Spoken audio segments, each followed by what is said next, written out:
Thank you very much. This is very beautiful, I must say. This is a beautiful place. And our country is starting to do very well again. It's happening fast, a little faster than people thought. Thank you especially to Senator Marshall for the beautiful introduction. Appreciate it very much. Thank you. Great senator you are. I also want to thank a friend and a man of profound faith and tremendous patriotism who's also become a great friend. You become much friendlier when you have a majority of 2 or 3 or 4. Could even be 5 pretty soon. But for a little while it was 1. And that's Mike Johnson, Speaker. Thank you very much, Mike, very much.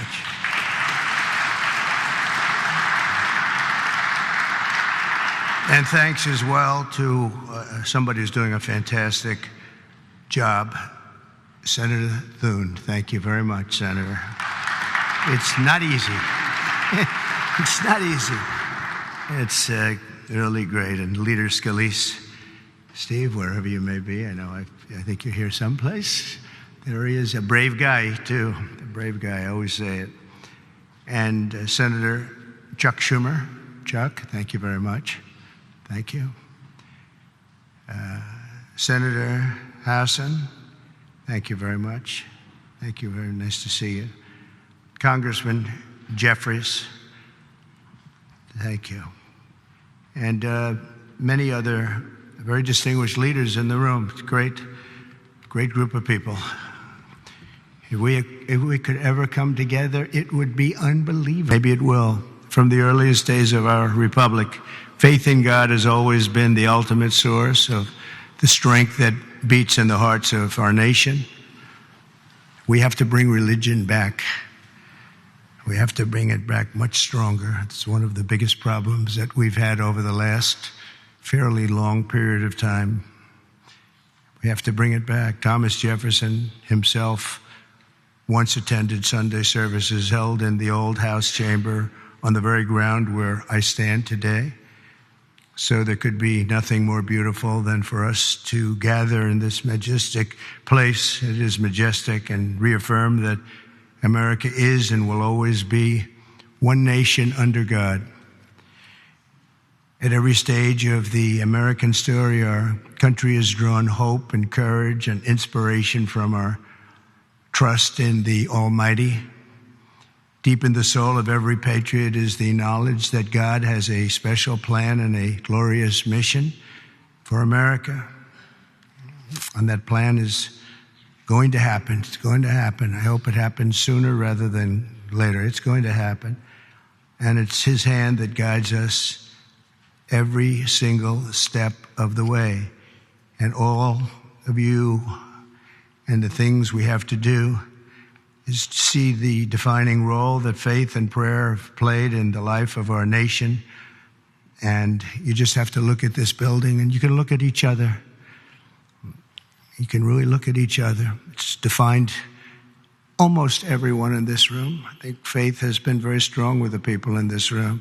Just steps away from here in the Hall of Columns is the statue of John Winthrop, who famously proclaimed that America would stand as a city upon a hill, a light to all nations, with the eyes of all people upon us. Today, almost 400 years after that famous sermon, we see that with the Lord's help, the city stands taller and shines brighter than ever before, or at least it soon will. In that same hall, we also find the statue of the great Roger Williams, who founded the state of Rhode Island, named its capital city Providence, and built the first Baptist church in America. It's Williams that we have to thank for making religious liberty part of the bedrock of American life. And today we must protect the fundamental freedom with absolute devotion. We must stand strong, just like generations of Americans have done on the battlefields all around the world.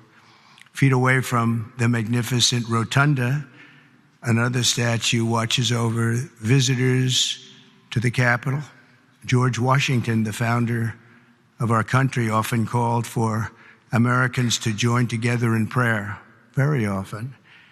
And more than 2 centuries later, this morning, we heed President Washington's wisdom and follow in his mighty footsteps. He was a strong man and of great religious strength. The stories of legends like Washington, Winthrop, and Williams remind us that without faith in God, there would be no American story. Every citizen should be proud of this exceptional heritage. We have an unbelievable heritage, and we have to use that and make life better for everyone. That's why as we approach the 25th times 10 anniversary, think of that, 250 years we'll be celebrating next year of our country's founding. I have signed an executive order to resume the process of creating a new national park full of statues of the greatest Americans who ever lived. We're going to be honoring our heroes, honoring the greatest people from our country. We're not going to be tearing down, we're going to be building up. It will be called the National Garden of American Heroes. Some of you will be on that soon-to-be hallowed ground. Some of you, let's see, I can pick a few of you right now by looking. Because there's a couple of you right now I can see. Let's see. It's the president's sole opinion. And I've given myself a 25-year period. And then somebody else. By that time, it'll be very, very built up. No, it will be something very special. And I hope that Congress will fully fund this wonderfully unifying project at the first possible opportunity. It's not going to be a lot of money. It's going to be very important, however, so that more of our people can be inspired by the faith and courage of patriots like those who we honor in these halls. One of the incredible Americans whose memory my order will celebrate is also recognized with a statue in the Capitol representing the great state of North Carolina. And that's a man known who everybody loved, Reverend Billy Graham. He was something. My father used to take me to watch the Crusades. He would take me to Yankee Stadium. I remember it so well.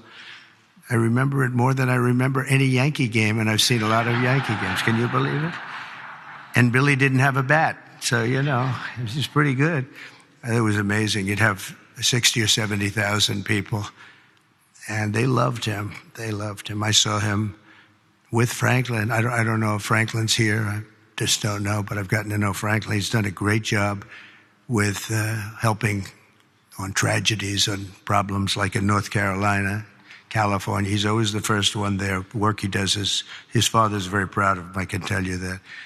But Billy Graham was very special. One floor below us, Reverend Graham's statue stands with an open Bible. The page turned to a letter from the Apostle Paul, which reads, "Let us not grow weary of doing good, for in due season we will reap if we do not give up." Never give up. Never, ever give up. You can't.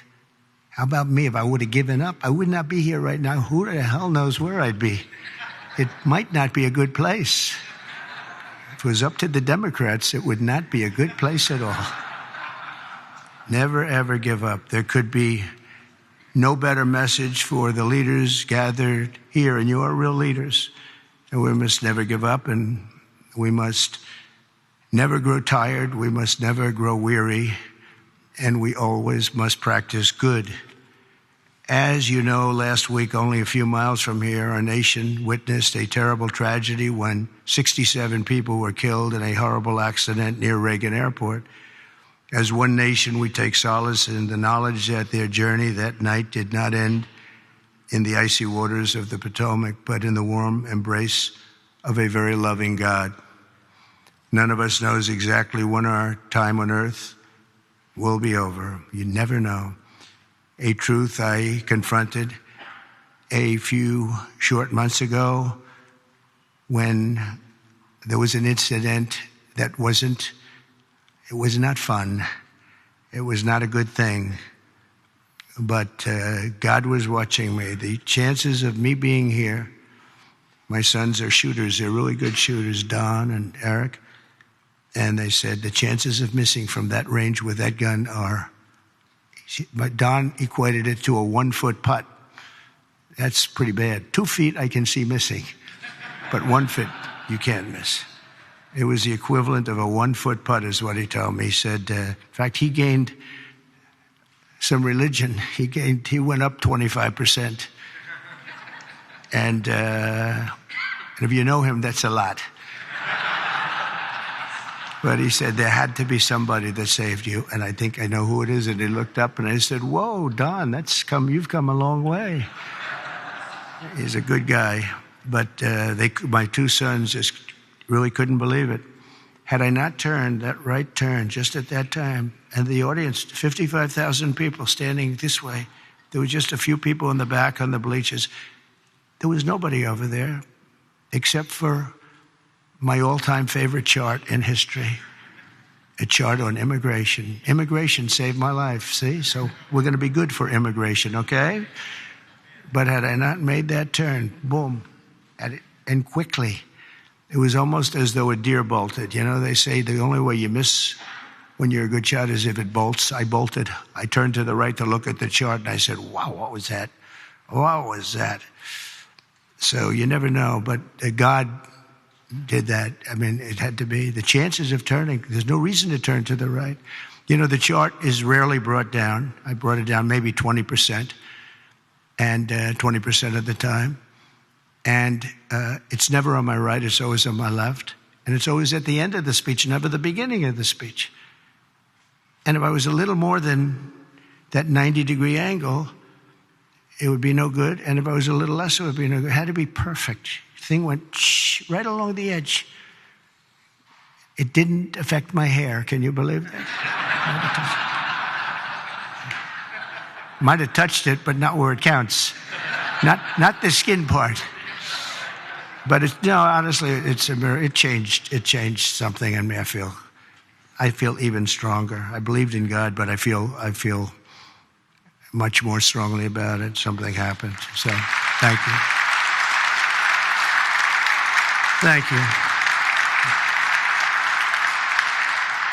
But that event, like the tragedy last week, should remind us all that we have to make the most out of every single day that we have. Who would think that you're in space and 2 things collide? The odds of that happening are so small, even without proper control.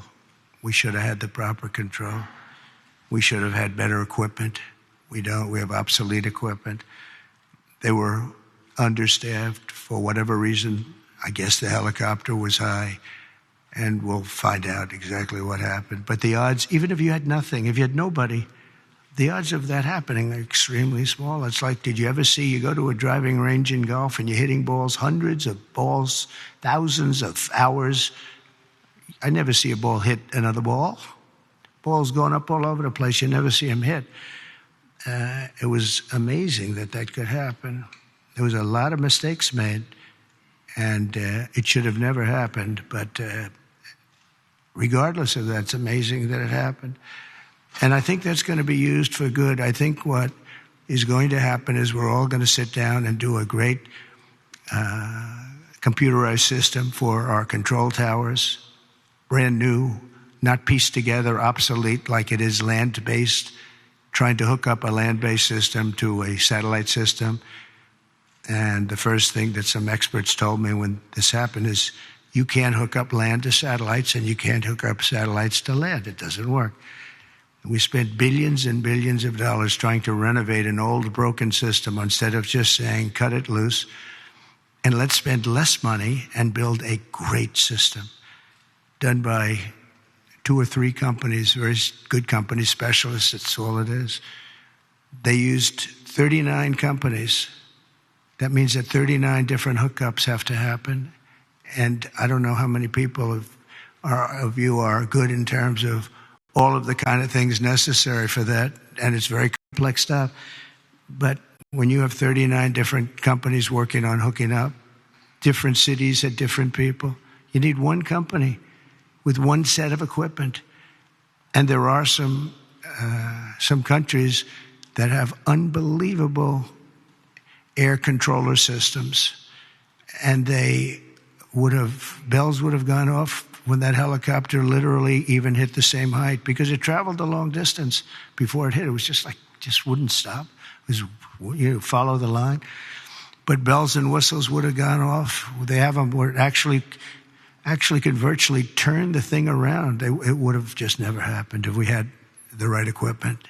And one of the things that's going to be, I'm going to be speaking to John and to Mike and to Chuck and to everybody. We have to get together and just, as a single bill, just pass where we get the best control system. When I land in my plane, privately, I use a system from another country because my captain tells me I'm landing in New York and I'm using a system. I won't tell you what country, but I use a system from another country because the captain says this thing is so bad, it's so obsolete, and we can't have that. So we're going to have the best system, and a lot of money, but it's not that much money.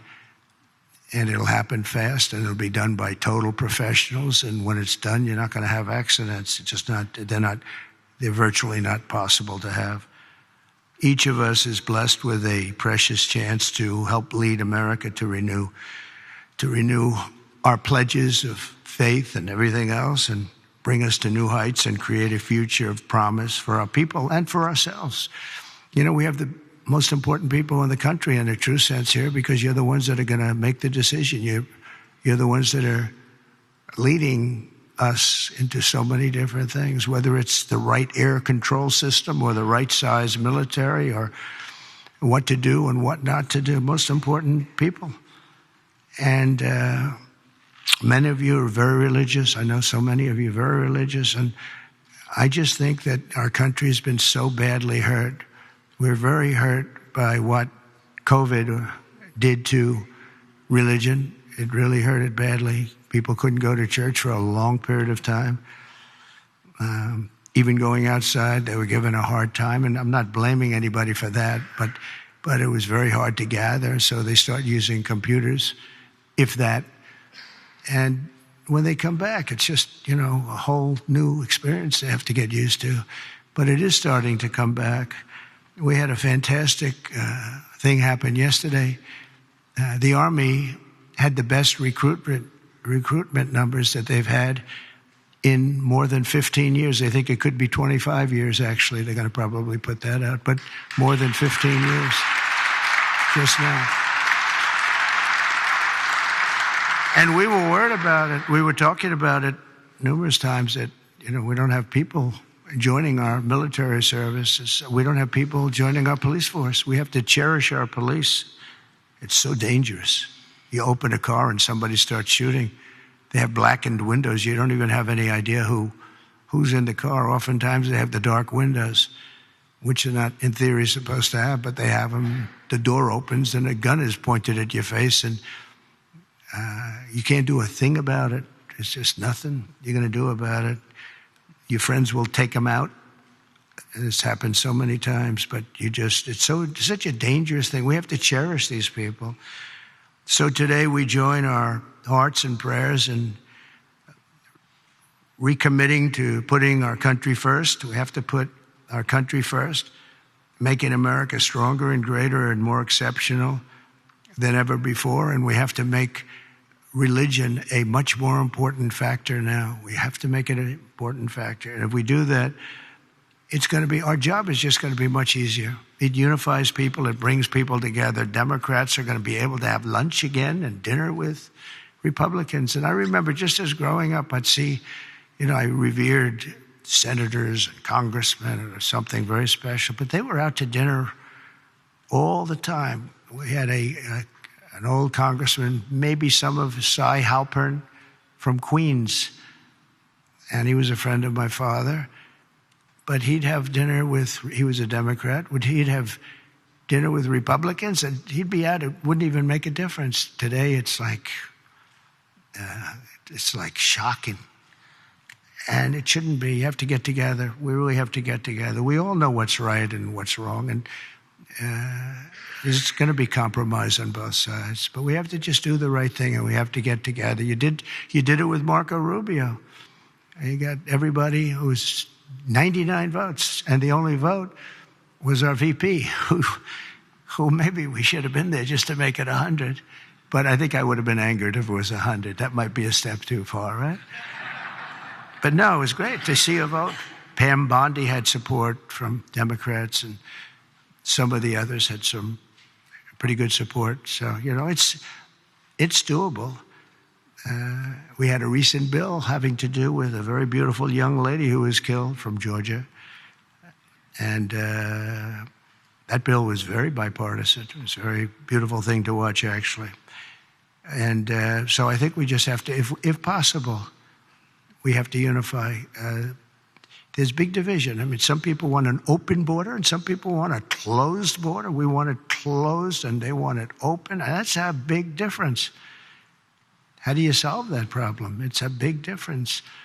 Some people want men and women's sports and some people don't. And I was with somebody yesterday who was so upset that the bill was signed where men cannot participate in women's sports. And I said, he's a very smart guy, went to a great school, was a great student, and he actually feels, that should happen. Men should be able to play, meaning transition into women's sports.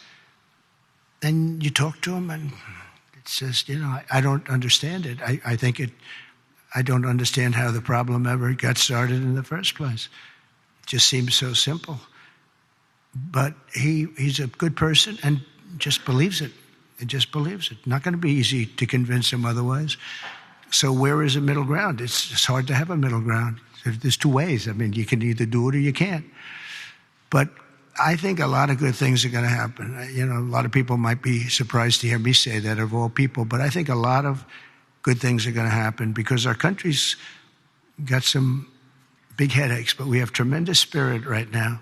The spirit is as high as it's been. It was up 49 points this morning. 49 points. It's never been. It's the biggest increase in the history of whatever the poll was. So the spirit is there. That's a big factor. That's probably the hardest thing to get back, to be honest. The rest is easy.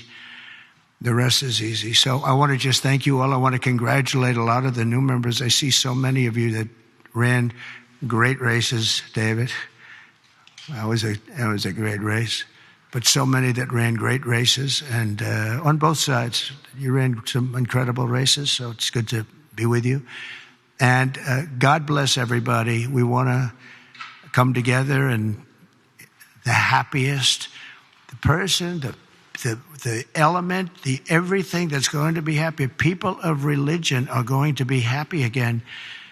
And I really believe you can't be happy without religion, without that belief. I really believe it. I just don't see how you can be. So let's bring religion back. Let's bring God back into our lives. Thank you all very much. Thank you very much. Great honor. Thank you.